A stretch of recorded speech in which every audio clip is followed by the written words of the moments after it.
Hi hello ನಮಸ್ಕಾರ. ನಾನು ನಿಮ್ಮ ಸ್ಪರ್ಶ ಗೌಡ.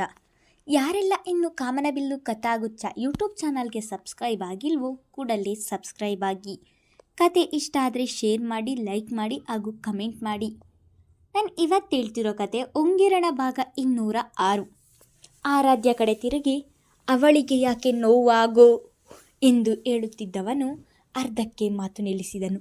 ಧನುಷ್ ಮಾತು ನಿಲ್ಲಿಸಿದನ್ನು ನೋಡಿ ಅವನೆಡೆಗೆ ನೋಡಿದರೆ ಅವನು ಬಾಗಿಲೆಡೆಗೆ ನೋಡುತ್ತಾ ನಿಂತಿರುವುದನ್ನು ನೋಡಿದ ಆರಾಧ್ಯ ತಾನು ಕೂಡ ಬಾಗಿಲೆಡೆಗೆ ನೋಟವನ್ನು ಹರಿಸಿದರೆ ಅಲ್ಲಿ ಶರದಿ ನಿಂತಿರುವುದನ್ನು ನೋಡಿದಳು.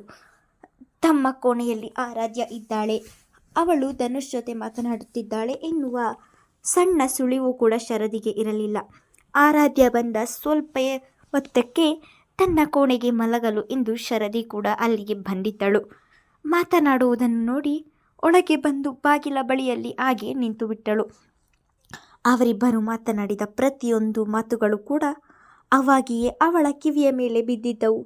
ತಮ್ಮನ್ನೇ ನೋಡುತ್ತಿರುವ ಶರದಿಯನ್ನು ನೋಡಿದ ಆರಾಧ್ಯ, ಶರದಿ ಅದು ಎಂದು ಮಾತನಾಡುವ ಮೊದಲೇ ಅವಳನ್ನು ತಡೆದವಳು ಮುಂದೆ ಬಂದು, ಕ್ಷಮಿಸು ಆರಾಧ್ಯ, ನಾನು ನಿಮ್ಮ ಮಾತನ್ನು ಕೇಳಿಸಿಕೊಳ್ಳಬೇಕು ಎಂದು ಬರಲಿಲ್ಲ. ನಾನು ಒಳ ಬರುತ್ತಿದ್ದೆ, ಹಾಗೆ ನಿಮ್ಮ ಎಲ್ಲ ಮಾತುಗಳು ನನ್ನ ಕಿವಿಯ ಮೇಲೆ ಬಿದ್ದವು ಎಂದಳು. ಶರದಿ ಎಲ್ಲ ಮಾತುಗಳನ್ನು ಕೇಳಿಸಿಕೊಂಡಿದ್ದಾಳೆ ಎಂದು ತಿಳಿಯುತ್ತಿದ್ದ ಹಾಗೆ ಮತ್ತೆ ಎಲ್ಲಿ ಇಬ್ಬರ ಮಧ್ಯೆ ಜಗಳ ಶುರುವಾಗುವುದೋ ಎಂದು ಆದಾಗಲೇ ಭಯದಲ್ಲಿ ನಿಂತಳು ಆರಾಧ್ಯ. ಗಂಭೀರವಾಗಿ ಧನುಷ್ ಎದುರಿಗೆ ಹೋಗಿ ನಿಂತವಳು, ಥ್ಯಾಂಕ್ಸ್ ಧನು, ನನ್ನ ಅಣ್ಣನ ಬಗ್ಗೆ ನಿನ್ನ ಮನದಲ್ಲಿ ಈ ರೀತಿಯ ಅಭಿಪ್ರಾಯ ಇದೆ ಎಂದು ಗೊತ್ತಿರಲಿಲ್ಲ, ಈಗ ಅದು ತಿಳಿಯಿತು ಎಂದಳು. ಅವಳ ಮಾತಿಗೆ ಧನುವುದು ಮೌನವಷ್ಟೇ ಉತ್ತರ. ಏನಂದೆ ನೀನು? ಸಾಯುತ್ತಿದ್ದರೂ ಸ್ವಾಭಿಮಾನ ಬಿಡುವುದಿಲ್ಲ ಅಂದೇ ಅಲ್ವಾ? ಅದು ಹೇಗೆ ಬಿಡಲು ಆಗುತ್ತದೆ ಹೇಳು? ಸ್ವಾಭಿಮಾನ ನಮ್ಮ ಉಸಿರು, ನಮ್ಮ ದೇಹದಲ್ಲಿ ಉಸಿರು ನಿಂತಾಗಲೇ ಅದು ಹೋಗುವುದು. ನೀನು ಏನು ಹೇಳುತ್ತಿದ್ದೀಯ ಗೊತ್ತದನು?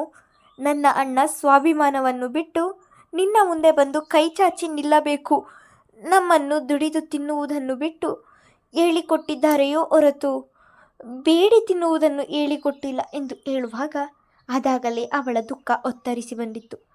ಆದರೂ ಅದನ್ನು ತೋರ್ಗೊಡಲಿಲ್ಲ. ಶರದಿ, ನನ್ನ ಮಾತನ್ನು ತಪ್ಪಾಗಿ ಅರ್ಥ ಮಾಡಿಕೊಳ್ಳುತ್ತಿದ್ದೀಯ. ನಾನು ಯಾವಾಗ ನಿನ್ನಣ್ಣ ನಮ್ಮ ಮುಂದೆ ಬಂದು ಕೈ ಚಾಚಬೇಕು ಎಂದು ಹೇಳಿದೆ? ಆರಾಧ್ಯ ಹೆಸರಿನಲ್ಲಿ ಇರುವ ಕಂಪನಿ, ಅವಳನ್ನು ಮದುವೆಯಾದ ಮೇಲೆ ಅದು ನಿನ್ನ ಅಣ್ಣನಿಗೂ ಸೇರುತ್ತದೆ ತಾನೆ? ಆ ಕಂಪನಿಯನ್ನು ನಿರಾಕರಿಸಿದನಲ್ಲ ಎನ್ನುವ ಕೋಪಕ್ಕೆ ಹಾಗೆಲ್ಲ ಮಾತನಾಡಿದೆ ಅಷ್ಟೇ ಎಂದರೆ ನೀನು ಹೇಗೆ ಮಾತನಾಡಿದರೂ ಅರ್ಥ ಹಾಗೆ ಬರುತ್ತದೆ ಧನು. ಈಗಲೂ ಕೂಡ ಅವನೇನು ಸುಮ್ಮನೆ ಕುಳಿತಿಲ್ಲ, ಕೈ ತುಂಬ ಸಂಬಳ ಬರುವ ಕೆಲಸಕ್ಕೆ ಹೋಗುತ್ತಿದ್ದಾನೆ ಎಂದರೆ ನೋಡ್ತಿದ್ದೀನಲ್ಲ, ಕೈ ತುಂಬ ಕೋಟ್ಯಾಂತರ ರೂಪಾಯಿ ಲಾಭ ಬರುವ ಕಂಪನಿಯನ್ನು ಬಿಟ್ಟು ಇನ್ಯಾರದೋ ಕೈ ಕೆಳಗೆ ಕೆಲಸ ಮಾಡುತ್ತಿರುವುದನ್ನು. ಅವರು ಕೊಡುತ್ತಿರುವ ಸಂಬಳ ನಿನ್ನ ಅಣ್ಣನಿಗೆ ಯಾವುದಕ್ಕೆ ಸಾಲುತ್ತದೆ ಹೇಳು? ಅವನು ಕೂಡ ಕೋಪದಲ್ಲಿಯೇ ಹೇಳಿದನು. ಹಾಗಾದರೆ ಆರಾಧ್ಯ ನನ್ನ ಅಣ್ಣನನ್ನು ಮದುವೆಯಾಗಿ ತಪ್ಪು ಮಾಡಿದಳು ಎಂದು ಹೇಳುತ್ತಿದ್ದೀಯಾ ಎಂದವಳು. ಆರಾಧ್ಯ, ನೀನೇ ಹೇಳು, ನಿಜವಾಗಿಯೂ ನಮ್ಮ ಮನೆಯಲ್ಲಿ ಇರಲು ನಿನಗೆ ಕಷ್ಟವಾಗುತ್ತಿದೆಯಾ ಎಂದರೆ ನೀವಿಬ್ಬರು ಯಾಕೆ ಹೀಗೆ ಆಡುತ್ತಿದ್ದೀರಾ? ಒಂದು ನಿಮಿಷ ಸುಮ್ಮನೆ ಇರಿ ಎಂದಳು. ಇಲ್ಲ ಆರಾಧ್ಯ, ಇದು ಇವತ್ತೇ ಇತ್ಯರ್ಥ ಆಗಬೇಕು. ನೀನು ಹೇಳು, ನನ್ನ ಅಣ್ಣನನ್ನು ಮದುವೆಯಾಗಿ ನಿನಗೆ ಕಷ್ಟ ಆಗುತ್ತಿದೆಯಾ ಎಂದಳು. ಇಲ್ಲ, ಇವರಿಬ್ಬರನ್ನು ಹೀಗೆ ಬಿಟ್ಟರೆ ಜಗಳ ಇನ್ನೆಲ್ಲಿಗೋ ಹೋಗುತ್ತದೆ ಎಂದು ಯೋಚಿಸಿದವಳು ಶರದಿಯ ಕೈ ಹಿಡಿದು, ಶರದಿ ಬಾ ನನ್ನ ಜೊತೆ ಎಂದಳು. ಇಲ್ಲ ಆರಾಧ್ಯ, ನಾನೆಲ್ಲಿಗೂ ಬರುವುದಿಲ್ಲ, ನನ್ನ ಪ್ರಶ್ನೆಗೆ ಉತ್ತರ ಕೊಡು ಎಂದರೆ, ಪ್ಲೀಸ್ ಶರದಿ, ನನ್ನ ಮಾತನ್ನು ಕೇಳು, ಪ್ಲೀಸ್ ಬಾ ನನ್ನ ಜೊತೆ ಎಂದು ಅವಳನ್ನು ಕರೆದುಕೊಂಡು ತನ್ನ ಕೋಣೆಗೆ ಹೋಗಿದ್ದಳು. ಆರಾಧ್ಯ ಶರದಿ ಇಬ್ಬರು ಅತ್ತ ಹೋಗುತ್ತಿದ್ದ ಹಾಗೆ ಇತ್ತ ಧನುಷ್ ತಲೆ ಮೇಲೆ ಕೈ ಹೊತ್ತು ಕುಳಿತನು. ಆರಾಧ್ಯ, ಬಿಡು ನನ್ನ ಕೈ, ಯಾಕೆ ನೀನು ಅಲ್ಲಿಂದ ನನ್ನನ್ನು ಕರೆದುಕೊಂಡು ಬಂದೆ? ನಾನು ಅಲ್ಲಿಯೇ ಮಾತನಾಡಬೇಕಿತ್ತು ಎಂದಳು. ಶರದಿ ಜೋರಾಗಿ ಮಾತನಾಡುವುದನ್ನು ನೋಡಿದವಳು ಎಲ್ಲಿ ತನ್ನ ತಾಯಿಗೆ ಕೇಳಿಸುತ್ತದೆ ಎನ್ನುವ ಭಯಕ್ಕೆ ಬಾಗಿಲನ್ನು ಭದ್ರಪಡಿಸಿ ಬಂದಳು. ಈಗ ಹೇಳು ಆರಾಧ್ಯ, ನನ್ನ ಅಣ್ಣನನ್ನು ಮದುವೆಯಾಗಿ ನಿನಗೆ ತೊಂದರೆ ಆಗುತ್ತಿದೆಯಾ? ಅಲ್ಲಿ ಖುಷಿಯಾಗಿಲ್ಲವ ನೀನು ಎಂದಳು. ನಾನು ಯಾವಾಗ ಮದುವೆಯಾಗಿ ತೊಂದರೆಯಾಗಿದೆ ಎಂದು ಹೇಳಿದೆ ಶರದಿ? ನಿಜವಾಗಿಯೂ ನಾನಲ್ಲಿ ತುಂಬ ಖುಷಿಯಾಗಿದ್ದೇನೆ. ಅಣ್ಣ ನಿಮ್ಮಣ್ಣನನ್ನು ಇಗ್ನೋರ್ ಮಾಡುವುದನ್ನು ನೋಡಿ ಇವತ್ತು ಅವನ ಜೊತೆ ಮಾತನಾಡಬೇಕು ಎಂದು ಬಂದದ್ದು ನಾನು. ಅವನು ಹಾಗೆಲ್ಲ ಮಾತನಾಡಿದ ಎಂದು ಪ್ಲೀಸ್ ಬೇಜಾರು ಮಾಡಿಕೊಳ್ಳಬೇಡ ಶರದಿ. ಅವನ ಬಗ್ಗೆ ನಿನಗೆ ಚೆನ್ನಾಗಿ ಗೊತ್ತಲ್ಲ. ಹೇಗಾದರೂ ಮಾಡಿ ಶರದಿಯನ್ನು ಸಮಾಧಾನ ಮಾಡಬೇಕಿತ್ತು ಅವಳು. ನಾನು ಧನುಷ್ನನ್ನು ಗಮನಿಸುತ್ತಲೇ ಬಂದಿದ್ದೇನೆ ಆರಾಧ್ಯ. ಅವನು ಇವತ್ತು ಅಣ್ಣನನ್ನು ಮಾತನಾಡಿಸಬಹುದು, ನಾಳೆ ಮಾತನಾಡಿಸಬಹುದು ಎಂದು ಸುಮ್ಮನಾಗುತ್ತಿದ್ದೆ. ಆದರೆ ಇವತ್ತು ಅವನ ಆಡಿದ ಮಾತುಗಳನ್ನು ಕೇಳಿದ ಮೇಲೆ ಅವನು ಅಣ್ಣನನ್ನು ಎಂದಿಗೂ ಖುಷಿಯಿಂದ ಮಾತನಾಡಿಸುವುದಿಲ್ಲ ಎಂದು ತಿಳಿಯಿತು ಎಂದವಳ ಕಣ್ಣಿನಿಂದ ನೀರು ಇಳಿದಿದ್ದವು. ಶರದಿ, ನೀನು ಹೀಗೆ ನೊಂದುಕೊಂಡರೆ ನನ್ನಿಂದ ನೋಡಲು ಆಗುವುದಿಲ್ಲ. ಎಲ್ಲವೂ ನನ್ನಿಂದಲೇ ಆಗಿದ್ದು. ಈಗಷ್ಟೇ ಚೆನ್ನಾಗಿದ್ದ ನಿಮ್ಮಿಬ್ಬರ ಮಧ್ಯೆ ಮತ್ತೆ ಜಗಳ ಆಗುವ ಹಾಗೆ ಮಾಡಿದೆ. ನಾನು ಇಲ್ಲಿಗೆ ಬರಲೇಬಾರದಿತ್ತು ಎಂದು ಹೇಳುತ್ತಲೇ ತಾನು ನೊಂದುಕೊಂಡಳು. ಹಾಗೆಲ್ಲ ಯಾಕೆ ಹೇಳ್ತೀಯ ಆರಾಧ್ಯ? ಇದು ನಿನ್ನ ಮನೆ. ಅಷ್ಟಕ್ಕೂ ನೀನು ನಿನ್ನ ಅಣ್ಣನ ಬಳಿ ನೀನೇ ಇರುವುದನ್ನೇ ಹೇಳಿದ್ದೀಯ. ಮತ್ತೆ ನೀನು ಯಾಕೆ ನೊಂದಿಕೊಳ್ಳುತ್ತೀಯಾ? ನೋಡಿಲ್ಲಿ, ನೀನೇನು ಭಯಪಡಬೇಡ. ನಾನು ನಿಮ್ಮಣ್ಣನ ಜೊತೆ ಜಗಳ ಆಡುವುದಿಲ್ಲ. ಅವನು ಹಾಗೆಲ್ಲ ಮಾತನಾಡಿದೆ ಅಷ್ಟೇ ಎಂದರೆ ನಿಜವಾಗಿಯೂ ಅಣ್ಣನ ಜೊತೆ ಜಗಳ ಆಡುವುದಿಲ್ಲವಾ ಎಂದರೆ ಅವಳ ಆ ಮುಗ್ಧತೆಗೆ ಏನು ಹೇಳಬೇಕು ಎನ್ನುವುದು ತಿಳಿಯಲಿಲ್ಲ ಶರದಿಗೆ. ಪ್ರಾಮಿಸ್, ನಿಮ್ಮಣ್ಣನ ಜೊತೆ ನಾನು ಜಗಳ ಆಡುವುದಿಲ್ಲ ಆಯ್ತಾ? ನೀನು ಬೇಜಾರು ಮಾಡಿಕೊಳ್ಳಬೇಡ, ಮಲಗಿಕೋ ಎಂದು ಅಲ್ಲಿಂದ ಹೊರಡುವವಳನ್ನು ಮತ್ತೆ ತಡೆದ ಆರಾಧ್ಯ, ಶರದಿ, ನನ್ನ ಅಣ್ಣ ಏನು ಎನ್ನುವುದು ನನಗೆ ಗೊತ್ತು. ನೋಡುತ್ತಿರು, ಅವನೇ ಮುಂದಾಗಿ ರಿಷಿ ಅವರನ್ನು ಮಾತನಾಡಿಸುತ್ತಾನೆ ಎಂದು ಮುಗುಳು ನಕ್ಕು ಹೇಳಿದಳು. ನಾನು ಆ ದಿನಕ್ಕೋಸ್ಕರವೇ ಕಾಯುತ್ತಿದ್ದೇನೆ ಆರಾಧ್ಯ ಎಂದು ಹೇಳಿದವಳು ಅಲ್ಲಿಂದ ತನ್ನ ಕೋಣೆಗೆ ಹೋಗಿದ್ದಳು. ಅವಳು ಕೋಣೆಗೆ ಬರುವಷ್ಟರಲ್ಲಾಗಲೇ ಧನುಷ್ ಮಲಗಿಯಾಗಿತ್ತು. ಅವನು ಹಾಗೆ ಮಲಗಿರುವುದನ್ನು ನೋಡಿ ಹಿಂದೆ ಮುಂದೆ ಏನು ನೋಡುವುದಿಲ್ಲ, ಸುಮ್ಮನೆ ಮಾತನಾಡುತ್ತಿರುತ್ತಾನೆ. ನನ್ನ ಅಣ್ಣ ಒಳ್ಳೆಯವನಂತೆ, ಆದರೆ ಬುದ್ಧಿ ಇಲ್ಲವಂತೆ. ಇವನಿಗೆ ಮಾತ್ರ ಬುದ್ಧಿ ಇದೆಯಂತೆ. ಬಹಳ ದೊಡ್ಡ ಬುದ್ಧಿವಂತ ಇವನು.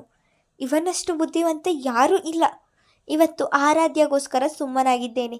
ಇನ್ನೊಮ್ಮೆ ಏನಾದರೂ ಅಣ್ಣನ ಬಗ್ಗೆ ಮಾತನಾಡಲಿ, ಆಗ ಇದೆ ಇವನಿಗೆ ಎಂದು ಜೋರಾಗಿ ಬೈದುಕೊಳ್ಳುತ್ತಲೇ ಅವನಿಗೆ ರಘು ಒದಿಸಿ ಅವನ ಪಕ್ಕ ಮಲಗಿದಳು.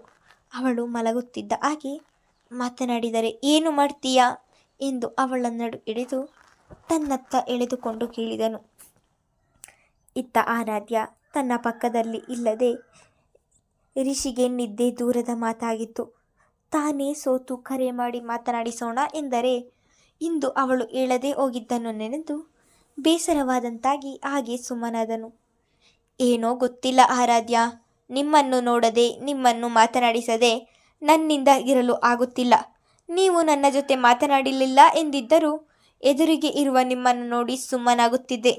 ಆದರೆ ಇವತ್ತು ನೀವು ಇಲ್ಲದೆ ಒಂದೇ ಒಂದು ದಿನಕ್ಕೆ ನಿಮ್ಮನ್ನು ನೋಡದೆ ಇರಲು ನನ್ನಿಂದ ಆಗುತ್ತಿಲ್ಲ ನೋಡಿ. ನಾನು ಅವತ್ತು ಏನು ಹೇಳಿದೆ ಎಂದು ನನ್ನ ಜೊತೆ ಮಾತು ಬಿಟ್ಟಿದ್ದೀರಾ? ನೀವು ಯಾವಾಗಲೂ ಖುಷಿಯಾಗಿ ಮನೆಯಲ್ಲಿಯೇ ಇರಬೇಕು ಎಂದು ಆಸೆ ಪಟ್ಟಿದ್ದು ನನ್ನ ತಪ್ಪಾ?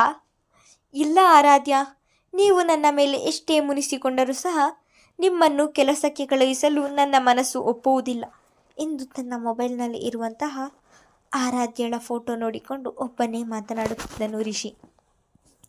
ಇಷ್ಟರವರೆಗೂ ಲ್ಯಾಪ್ಟಾಪ್ನಲ್ಲಿ ಕೆಲಸ ಮಾಡುತ್ತಿದ್ದ ಮಿಥುನ್ ಅವರು ಅದನ್ನು ಎತ್ತಿರಿಸಿ ಮಲಗಲು ಬಂದ ತಕ್ಷಣ, ರೀ, ನಾನು ನಿಮ್ಮ ಬಳಿ 1 ನಿಮಿಷ ಮಾತನಾಡಬೇಕು ಎಂದರು ಸ್ಪಂದನ.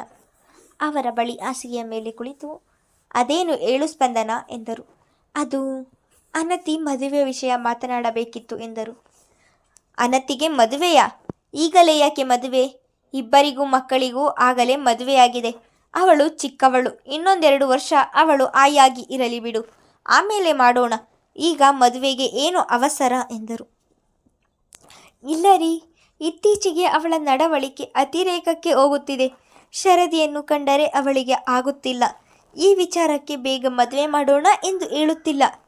ಮದುವೆಯಾದರೆ ಅವಳಿಗೂ ಜವಾಬ್ದಾರಿ ಬರುತ್ತದೆ, ಹಾಗೆ ಅವಳ ನಡವಳಿಕೆ ಕೂಡ ಬದಲಾಗುತ್ತದೆ ಎಂದು ಹೇಳುತ್ತಿದ್ದೇನೆ.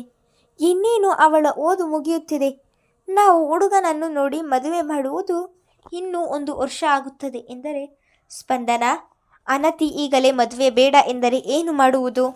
ಅವಳು ಓದು ಮುಗಿದು ಮುಂದೆ ಏನು ಮಾಡುತ್ತಾಳೆ ನೋಡೋಣ ಬಿಡು, ಆಮೇಲೆ ಮಾಡಿದರಾಯ್ತು ಎಂದರು. ಮದುವೆ ಎಂದರೆ ಎಲ್ಲ ಹೆಣ್ಣು ಮಕ್ಕಳು ಹಾಗೆ ಹೇಳುವುದು. ಹಾಗಂತ ಹೆತ್ತವರು ನಾವು ಸುಮ್ಮನೆ ಇರಲು ಆಗುತ್ತದೆ ಹೇಳಿ? ಅವಳ ಮನ ಒಲಿಸಿ ಮದುವೆಗೆ ಒಪ್ಪುವ ಹಾಗೆ ಮಾಡಬೇಕು. ನಿಮಗೆ ಅವಳ ಜೊತೆ ಮದುವೆ ವಿಷಯ ಮಾತನಾಡಲು ಆಗುವುದಿಲ್ಲ ಎಂದರೆ ನಾನೇ ಮಾತನಾಡುತ್ತೇನೆ.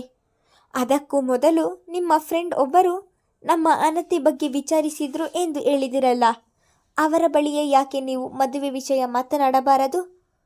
ಹುಡುಗ ಒಳ್ಳೆಯವನಾದರೆ ಅನತಿಯನ್ನು ಕೊಟ್ಟು ಮದುವೆ ಮಾಡಬಹುದಲ್ಲವಾ ಎಂದರೆ, ಅವರ ಮಗ ಇರುವುದು ಫಾರಿನ್ನಲ್ಲಿ ಸ್ಪಂದನ.